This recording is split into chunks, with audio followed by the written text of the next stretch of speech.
You're watching WCTV, a community closer.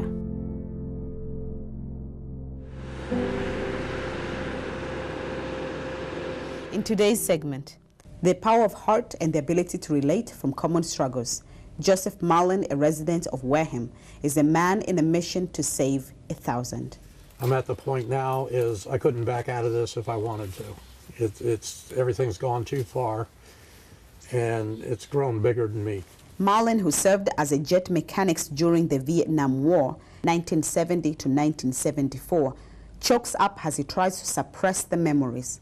Even though it has been 42 years since Marlin identified himself as a soldier, the nightmares from the experiences he encountered during the war will forever remain ageless. He struggled with discrimination when he returned home, and in his later years, he ended up developing post-traumatic stress disorder, a demon that many veterans, no matter which war or time they served, cannot escape. I served during the Vietnam War, even though I didn't go in country. But the thing is I got treated the same way that those guys did. I've been refused jobs. I got sent into Providence one day. People were throwing feces at me, throwing urine bombs at me, calling me baby killer, and I'm in a Navy uniform.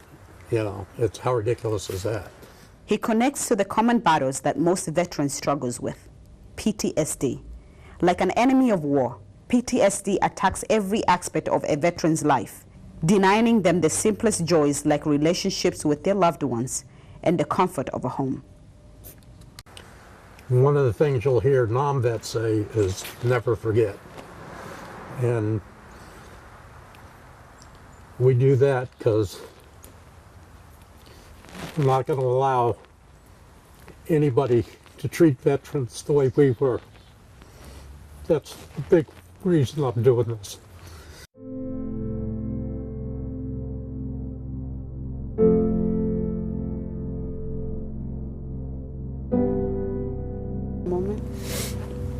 So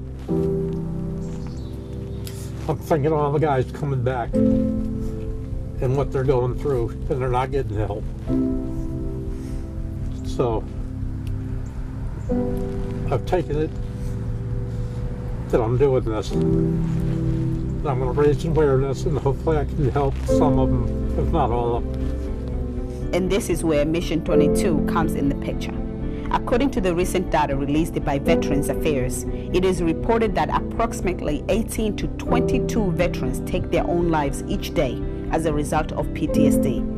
These are high numbers, taking into consideration that veterans make up less than 9% of the U.S. population. Mission 22 is an organization geared to raise awareness and hopefully stop veteran suicide completely.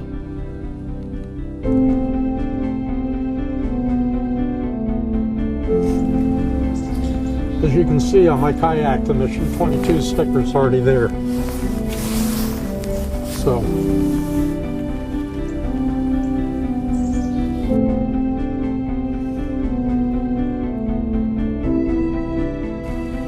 has this been healing for you? Somewhat. The other thing is I have PTSD from certain life experiences and from underwater recovery.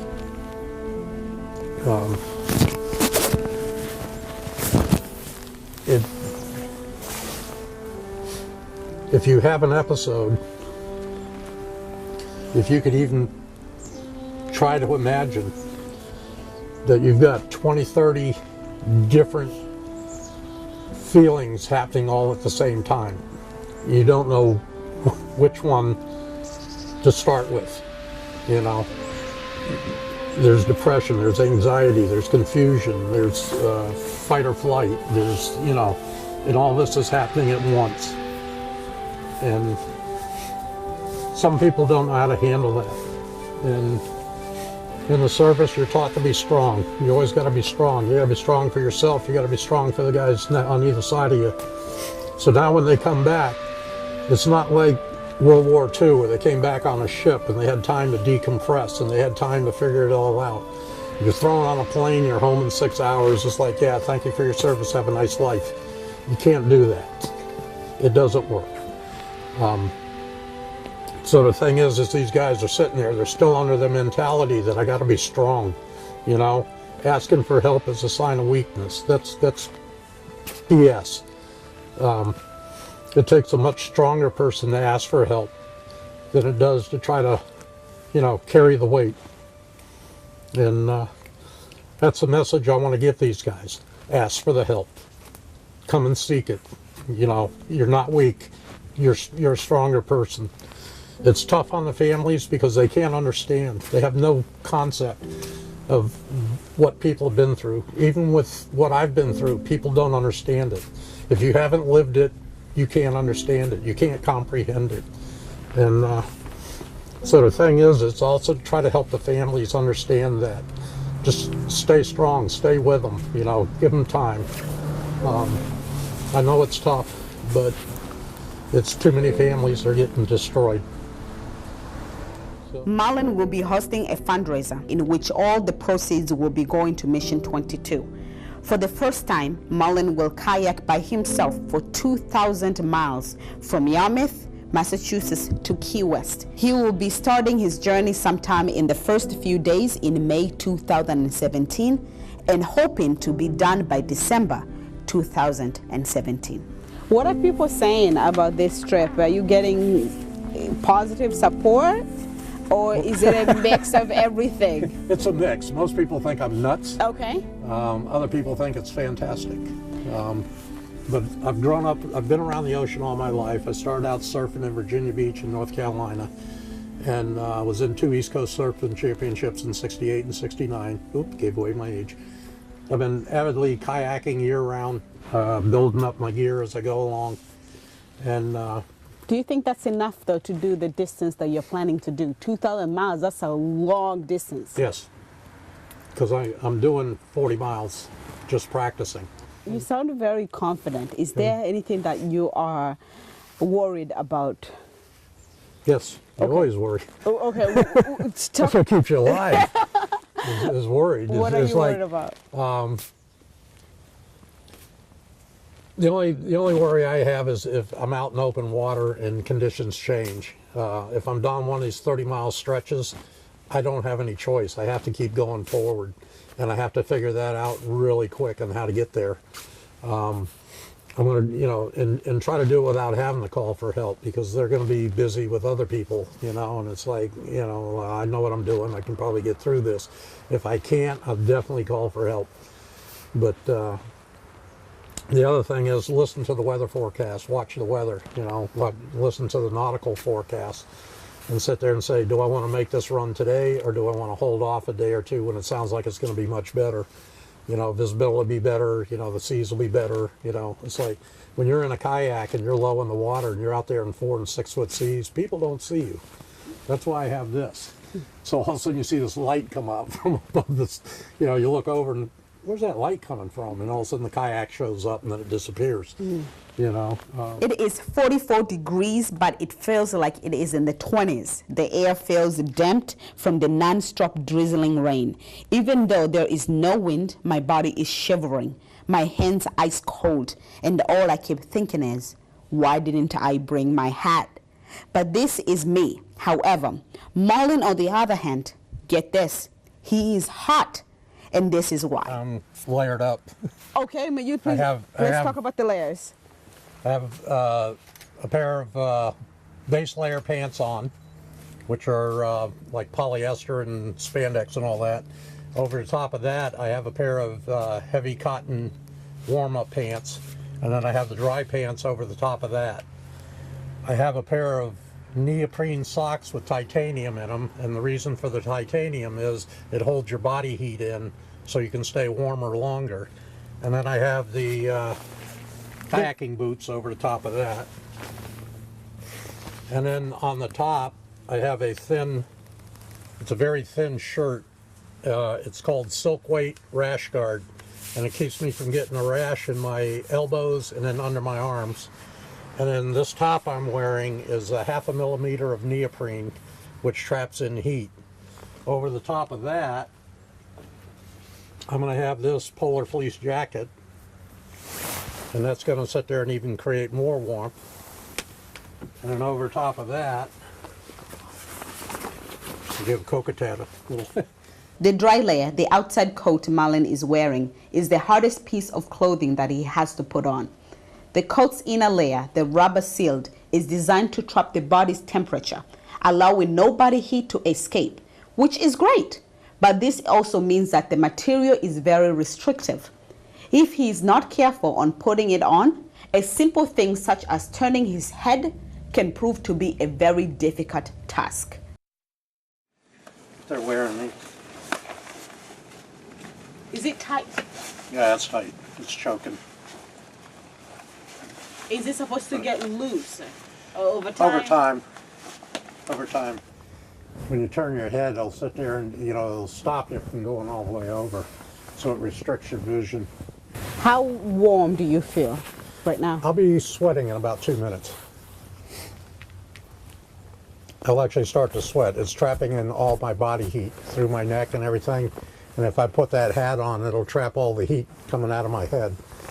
And when I get done kayaking and I get home, when I take this off, everything underneath me is wet from sweat, not from water. Now you have to wear, this is basically your gear from May to December, right? This is when you stop kayaking? As I get farther south, I'll be able to take some of the underlayers off, but the dry gear has to stay. So it means this has to stay? This has to stay for the whole trip. Now, have you practiced with this particular gear during the summer to just see how much your body can take of that sweating? No, usually in the summer I have. To ordinary eyes like mine, this kayak is just small enough to fit one person. Never mind fitting anything extra. Marlin shows us just how spacious his kayak can be if you know what you're doing. All the different pockets where he will be storing his equipment, food, and personal stuff, such as a cell phone. Here is a rundown to some of the equipment that Marlin will be bringing with him in his journey. So I see, this kayak has such a limited amount of space here. Yes. After you sit on it, there isn't much left. So could you please talk to us a little bit about what will be going on this kayak, things that you need to make this journey possible? Well, number one is life jacket. This is not a recreational life jacket. If you notice that the flotation is thicker than a normal life jacket, it has a pad in the back here that has my strobe light connected to it. Has a number of adjustments on each side. Has a clip on the bottom and a zipper, and it has all these pockets. Now what's in the pockets? In this pocket over here, I have a single signal mirror. I have a pair of binoculars. I have a titanium survival knife because I'm in salt water, and I can unclip it. It's on a lanyard so I won't lose it. On this side, there's a whistle in the pocket up here. There's an air horn down in this pocket. This is my marine radio. It's an ICOM float and flash, so I can sit there and get a hold of the Coast Guard. I can get a hold of harbor masters. I got 10 weather channels on here. And this usually goes for 3 to 4 days without a charge, so it's a really good radio. One's diet while at the water must be one designed to provide strength rather than comfort. Forget the cookies, just eat the basic foods. The last thing you want to do while you're out in the ocean is come down off a sugar high and have no energy left. So what you do is you go for the protein.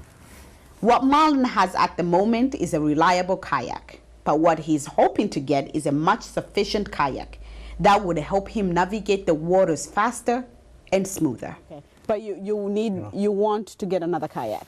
I want to get another kayak. How is that kayak going to be different from this one? It's going to be longer for one thing. It'll go through the water a lot easier, so that's less work on my part when I'm paddling, because it's skinnier and longer. It's more streamlined. Will cut through the water a lot easier than this one will. Are you prepared to wear the same clothes for that long? Unscented baby wipes. She laughs. These things are awesome. Are you any more training to do before May? No, just basically being out there. Just keep doing it? Just keep doing it. Okay. Failure is not an option. Marlin says he has reached a point of no return.